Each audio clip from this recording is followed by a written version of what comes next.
باللہ من الشیطان الرجیم بسم اللہ الرحمن الرحیم۔ گزشتہ درس میں ہم نے عرض کیا تھا کہ ایک صحابی جن کا نام معاذ ابن عمر ابن الجموح ہے، یہ بیٹے ہیں اور یہ مکہ مکرمہ میں نبی کریم صلی اللہ علیہ وسلم کے دست مبارک پر اسلام لائے اور مدینہ منورہ آ گئے۔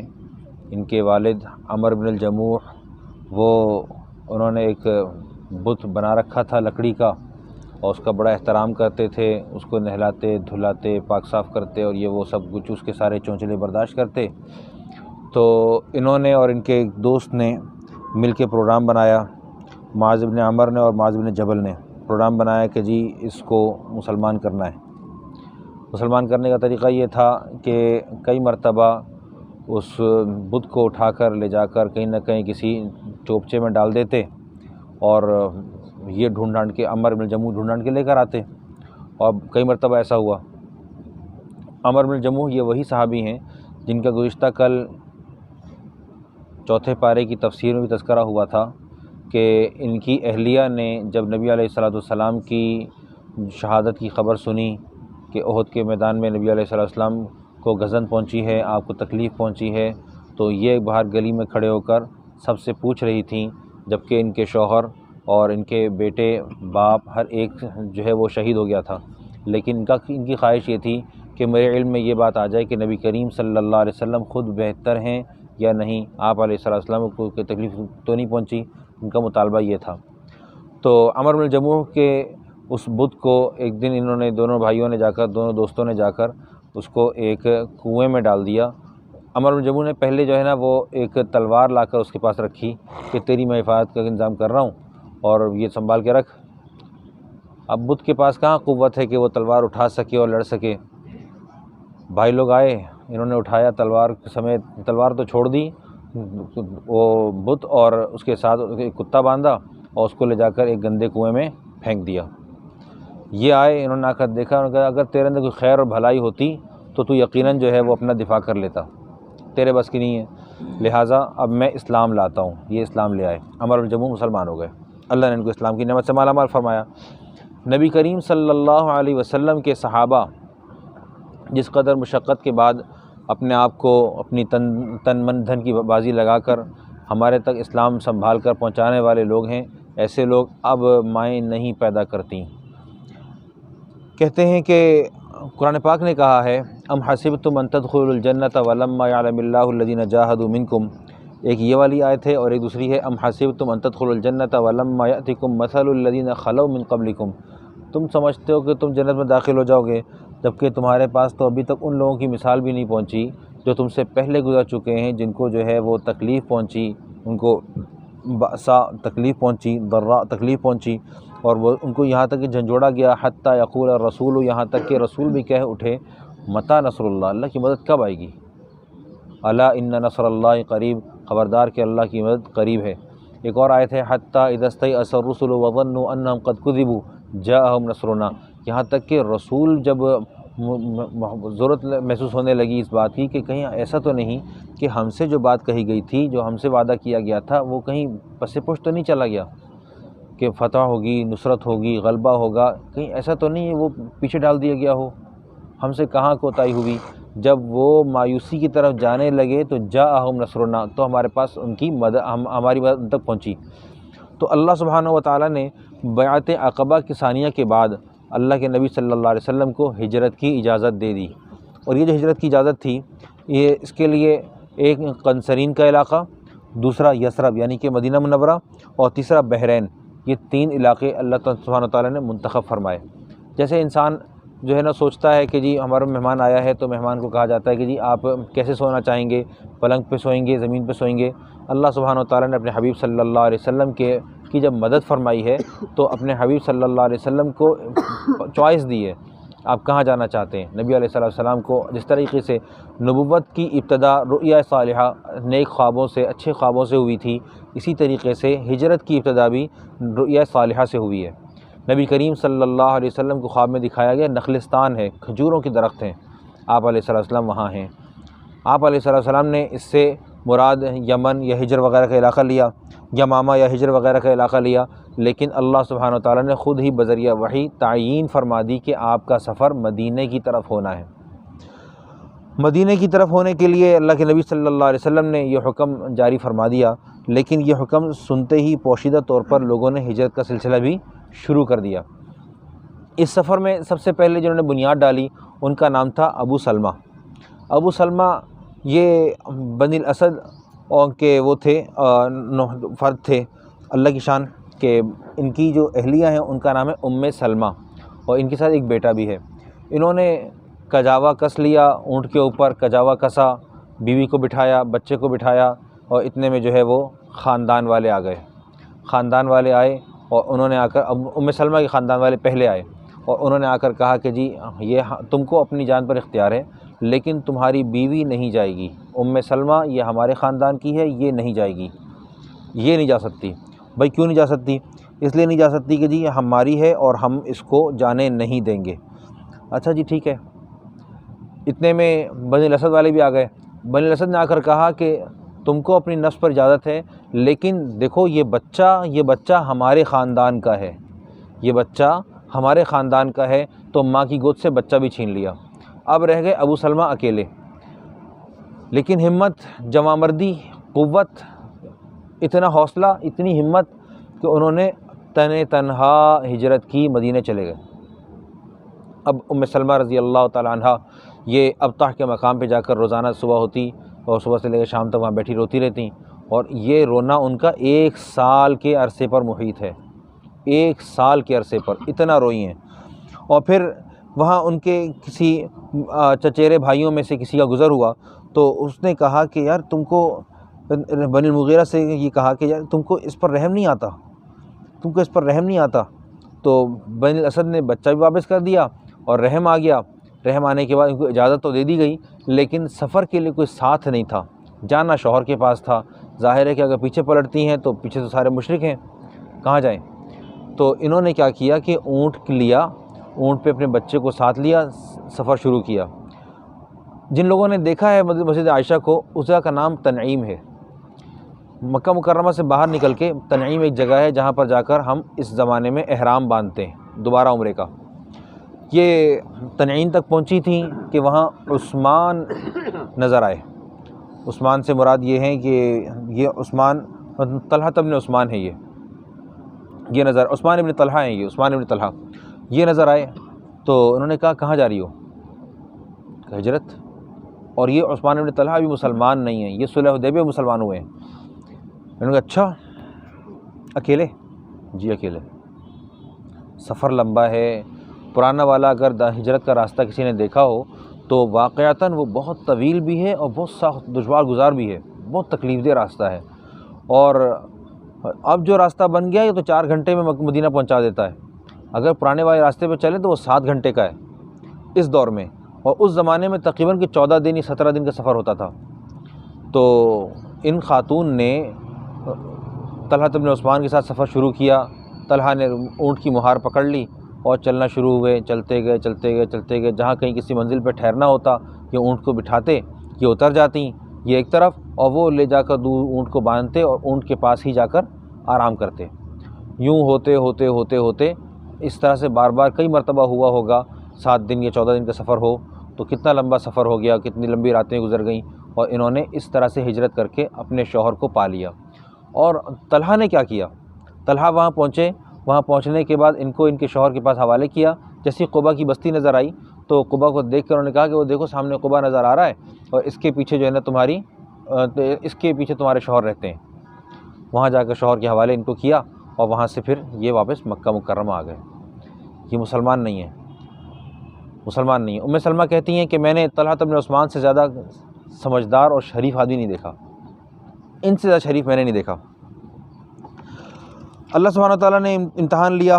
دوسرے صحابی جنہوں نے سفر کیا ان کا نام ہے عامر ابن ربیعہ۔ انہوں نے اپنی بیوی لیلہ بنت خیثمہ کے ساتھ سفر کیا۔ اور پھر ابو احمد ابن جہش اور ان کے بھائی عبداللہ ابن جہش نے بھی اپنے اہل و عیال کی ہجرت کی اور مکان کو تالا ڈالا۔ عتبہ اور ابو جہل کھڑے ہوئے یہ منظر دیکھ رہے ہیں کہ مکان کو تالا ڈالا، لوگ نکلے، اونٹ پہ سوار ہوئے، تو عتبہ کا دل بھر آیا عتبہ مشرک تھا، اس کا دل بھر آیا، اس نے ایک شعر کہا، اس نے کہا وَكُلُّ دَارٍ وَإِن طَالَتْ سَلَامَتُهَا يَوْمًا سَتُدْرِكُهَا النُّكَبَاءُ وَالْحُوَبُ، ہر مکان خواہ وہ کتنے ہی عرصے تک آباد رہے، سرسبز و شاداب رہے، لیکن بہرحال ایک وقت میں وہ اجڑ ہی جاتا ہے، یعنی کہ غم کدہ بن جاتا ہے یا ماتم کدہ بن جاتا ہے۔ اور کہنے لگا کہ یہ سب کچھ جو ہو رہا ہے نا، یہ ہمارے بھتیجے کا کیا دھرا ہے، یہ ہمارے بھتیجے کا کیا دھرا ہے، یعنی کہ محمد رسول اللہ صلی اللہ علیہ وسلم۔ بعد ازاں کہ انہوں نے ہمارے دوران تفریح ڈال دی ہے۔ اس کے بعد بہت سارے صحابہ کرام جیسے عکاشہ بن محسن، عقبہ بن وہب، شجاع بن وہب اور اربد بن جمیرہ اور منقذ بن نباتہ اور سعید بن رقیش، محرز ابن نضلہ، یزید بن رقیش بن جابر، عمر بن محسن، مالک بن عمر، صفوان بن عمر، ثقف بن عمر، ربیعہ بن اقسم، زبیر بن عبیدہ اور تمام بن عبیدہ، صخبرہ بن عبیدہ اور محمد بن عبداللہ بن جہش، اور مستورات میں سے زینب بنت جہش اور حبیب بنت جہش اور جزامہ بنت جدل اور قیس بنت محسن اور حبیب بنت ثمامہ، آمنہ بنت رقیش، صخبرہ بنت تمیم اور حمنہ بنت جہش رضی اللہ تعالیٰ عنہن نے ہجرت کی۔ اور آپ ان کے بعد عمر اور عیاش ابن ابی ربیعہ نے بھی 20 سواروں کے ہمراہ ہجرت کی، مدینہ کے لیے روانہ ہوئے۔ پہلے والی بات میں سلمہ کے بارے میں ایک بات رہ گئی کہ بعد میں جب ابو سلمہ کا انتقال ہو گیا تو سلمہ رضی اللہ تعالیٰ عنہ نبی کریم صلی اللہ علیہ وسلم کی زوجیت میں آئی ہیں۔ کیا ہوا؟ ہشام بن العاص نے عمر رضی اللہ عنہ سے ہجرت کا ارادہ کیا، لیکن قوم کے لوگوں نے ان کو روک لیا اور آڑے آ گئے کہ آپ ہجرت نہیں کر سکتے۔ ایک صحابی ہیں عمر اور عیاش بن ابی ربیعہ۔ عیاش جب مدینہ پہنچ گئے تو پیچھے سے ابو جہل آیا۔ ابو جہل نے آ کر کہا کہ ابو جہل ابن ہشام آیا اور اس نے آ کر کہا کہ حارث ابن ہشام جو ان کے بھائی ہیں، بعد میں شرف اسلام ہوئے، دونوں مدینہ پہنچے، دونوں بھائی آئے ہیں، حارث بھی آئے ہیں، ابو جہل بھی آیا، دونوں آئے ہیں۔ اور انہوں نے آ کر جو ہے کہا کہ جی ربیعہ، عیاش ابن ابی ربیعہ، تمہاری جو ماں ہے اس نے قسم کھائی ہے کہ میں جب تک سائے میں نہیں جاؤں گی جب تک کہ میرا بیٹا واپس نہیں آئے گا، اور اس وقت تک سر میں کنگھی نہیں کروں گی جب تک کہ میں اپنے بیٹے کو دیکھ نہ لوں۔ سامنے والا مسلمان تھا، عیاش ابن ابی ربیعہ مسلمان تھے، اور مسلمان ہونے کے ناطے اپنی مشرکہ والدہ کے لیے ان کے اندر میں اتنی تڑپ تھی کہ وہ ان کا دل بھر آیا اور وہ ابو جہل کے ساتھ ہی واپس چلے گئے۔ مکہ مکرمہ جا رہے ہیں، راستے میں اس ظالم نے ان کے ہاتھ پاؤں باندھ دیے۔ ایک آدمی رضامندی سے جا رہا ہے اور تم نے اس کی ماں کا حوالہ دیا ہے، اپنی ماں کی محبت میں جا رہا ہے، تو تم لے جاؤ۔ تمہیں باندھنے اور کسنے کی کیا ضرورت تھی؟ تم نے اذیت کیوں دی؟ اور پھر تم لے کر آتے ہو مکہ مکرمہ تو وہاں ایسی تو کوئی صورتحال نظر نہیں آئی، البتہ تم نے ان کو قید رکھا اور لمبا عرصہ قید رکھا۔ تم نے کتنا ظلم کیا، تم اسلام نہیں لائے۔ ہمیں تمہارے اسلام کے نہ لانے پر کوئی افسوس نہیں ہے، لیکن افسوس اس بات کا ہے کہ تم نے ہمارے لوگوں کو تکلیف بہت تکلیف دی ہے۔ اپنے لیے تم نے گڑھا کھودا ہی کھودا، لیکن مسلمانوں کو تم نے تکلیف دے کر ان کے لیے دنیا میں گڑھا کھودنے کی بھرپور کوشش کی، حالانکہ وہ لوگ سارے کے سارے قربانیاں دے کر اللہ سبحانہ و تعالیٰ کے نزدیک محترم، مکرم، معزز اور جتنے بھی ایسے مکرم الفاظ ہیں ہر ایک کے وہ مصداق بن گئے۔ چنانچہ نبی کریم صلی اللہ علیہ وسلم صبح کی نماز میں جب قنوت نازلہ پڑھتے تو آپ علیہ السلام خاص طور پر ایک دعا فرماتے، اللہم انجل ولید ابن الولید وسلمۃ ابن ہشام و عیاش ابن ابی ربیعہ، یا اللہ ان تین حضرات ولید ابن ولید، سلمۃ ابن ہشام اور عیاش ابن ابی ربیعہ، ان کو نجات دے کہ اور یہ چھٹے بھی نبی علیہ السلام کی دعاؤں کی برکت سے اور مدینہ منورہ پہنچے۔ اور جن لوگوں نے عمر بن خطاب رضی اللہ عنہ سے ہجرت کی، ان کے نام درج ذیل ہیں: زید بن الخطاب، حضرت عمر رضی اللہ عنہ کے بڑے بھائی، اور زید بن الخطاب کے بعد عمر بن سراقہ۔ یہ سراقہ وہی ہے جو نبی کریم صلی اللہ علیہ وسلم کے سفر ہجرت میں یہ آدمی رکاوٹ بنا تھا، اور یہ گرفتار کرنے کے لیے جب 100 اونٹوں کی باری، ابھی تھوڑی دیر میں آ جائے گا، ایک دو دن میں آ جائے گا انشاءاللہ، تو اس میں اس آدمی نے حرکت یہ کی تھی، سراقہ نے۔ ان کے بیٹے ہجرت کر رہے ہیں، عمر بن سراقہ ہجرت کر رہے ہیں، اور بیٹے کے ابا یہ نبی علیہ السلام کے لیے رکاوٹ بنے ہیں، اور ایسے رکاوٹ بنے ہیں کہ اپنا گھوڑا دوڑایا اس لیے کہ لوگوں نے اطلاع دی ہے کہ جی 100 اونٹ جو ابوبکر اور پیارے پیغمبر صلی اللہ علیہ وسلم کو گرفتار کر لائے گا اس کو 100 اونٹ دیے جائیں گے۔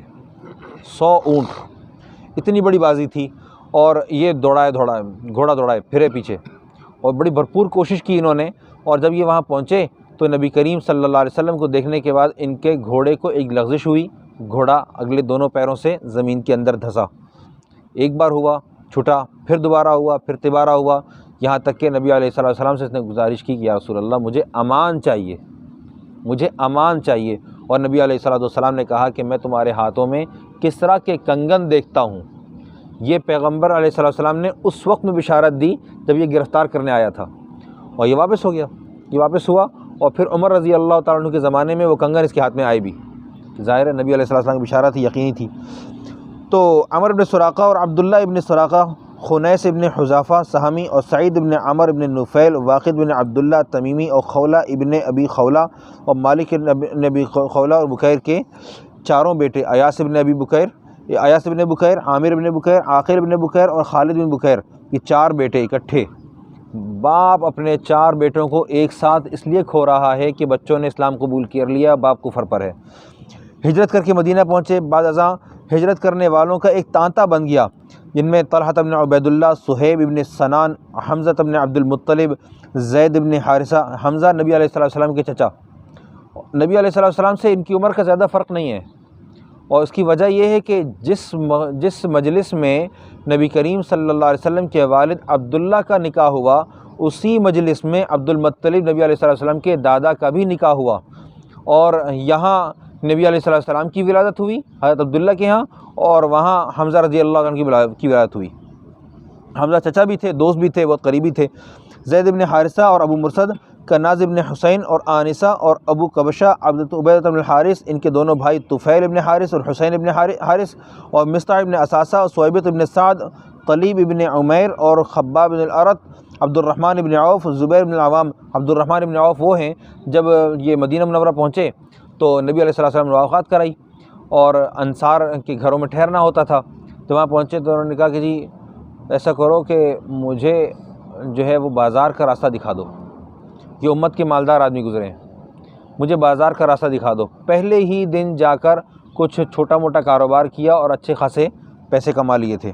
اور زبیر بن عوام اور ابو صبرۃ بن ابی رحم، مصعب بن عمیر، ابو حذیفہ بن عتبہ اور سالم مولا ابی حذیفہ، عتبہ بن غزوان اور عثمان بن عفان رضی اللہ عنہ اجمعین ہجرت کر کے مدینہ پہنچے۔ الغرض رفتہ رفتہ تمام صحابہ کرام مدینہ پہنچ گئے، یہاں تک کہ نبی کریم صلی اللہ علیہ وسلم اور ابوبکر رضی اللہ تعالی عنہم، یہ 2 حضرات مکہ مکرمہ میں رہ گئے، اور آپ کے ساتھ وہ غریب قسمہ پرسی والے اور نادار وہ لوگ صحابہ کرام موجود تھے جو کہ ہجرت کرنے کی یا تو قوت نہیں رکھتے تھے، یا یہ کہ ان کے اوپر مشرکین کا قبضہ تھا، اور وہ ہجرت کرنا چاہتے تھے لیکن کر نہیں سکتے تھے۔ اللہ سبحانہ و تعالیٰ نے ان حضرات کی قربانیوں کی بنیاد پر آج ہمیں یہ موقع عطا فرمایا کہ ہم آج ان کے لیے یہاں بیٹھے ہوئے ان کے تذکرے کر رہے ہیں، ان کے ذکر خیر سے ہم اپنی محفل کو گرما رہے ہیں۔ اللہ سبحانہ و تعالیٰ ان حضرات کی قبروں کو نور سے بھر دے اور ان کو بھرپور تحفظ عطا فرمائے۔ اس زمانے میں آج کل میں حالات ایسے پیش آ رہے ہیں کہ حضرت عمر بن عبدالعزیز رحمۃ اللہ علیہ کا مزار مسمار کر دیا گیا ہے، اور ان کی قبر کو جلایا بھی گیا ہے، کچھ تکلیف پہنچائی گئی ہے، اور ایسے حالات شام کی طرف پیدا کیے جا رہے ہیں کہ جتنی بھی مقدس مزارات ہیں، مزارات مقدسہ ہیں، ان کو تحقیق کرنے کی کوششیں ہو رہی ہیں۔